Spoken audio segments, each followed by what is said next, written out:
तीज के बाद आता है नाग पंचमी। इसका भी थोड़ा उल्लेख करना चाहूंगा मैं।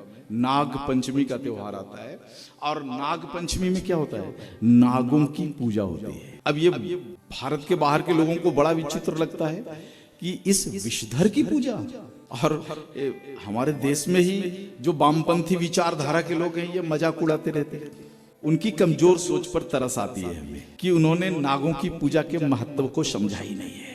यही जब सावन तीज का जब समय होता है तो इस समय नागों के मिलन का समय होता है।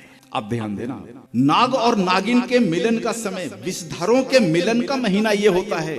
शेष 10 महीने विषधर नहीं मिलते, उनको तकलीफ नहीं होता है, लेकिन ये 2 महीना विषधर कभी भी, उनके नर और नारी कभी भी ना मिले, ऐसा हो ही नहीं सकता है। तो प्रजनन, विषधरों के प्रजनन का माह है, इसलिए इस समय हम नागों से पूजा करते हैं कि हे नागदेव, आप इस साल कम से कम बच्चे देना, कम से कम अंडे देना, ताकि अंडे देना बंद नहीं करना, अंडे तो देना, कम देना।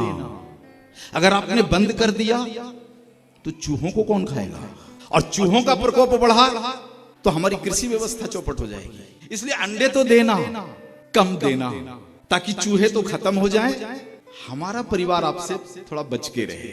आप देखो कितना संतुलित बात कही गई है। हम किसी का नुकसान भी नहीं चाहते और उससे हम अपना नुकसान भी नहीं चाहते। ये जो त्योहार है ये नाग पंचमी का त्योहार है। नागों का अस्तित्व भी बना रहे ताकि उनसे हमारी पूरी कृषि व्यवस्था, आपको पता होना चाहिए भारत की कृषि व्यवस्था में सबसे बड़ा नुकसान चूहों के कारण होता है, और उसके बचाव का सबसे सरल रास्ता है सर्प। इसलिए सर्पों को बचा के रखना है, इसलिए हमारी संस्कृति में सर्पों की पूजा रखी गई।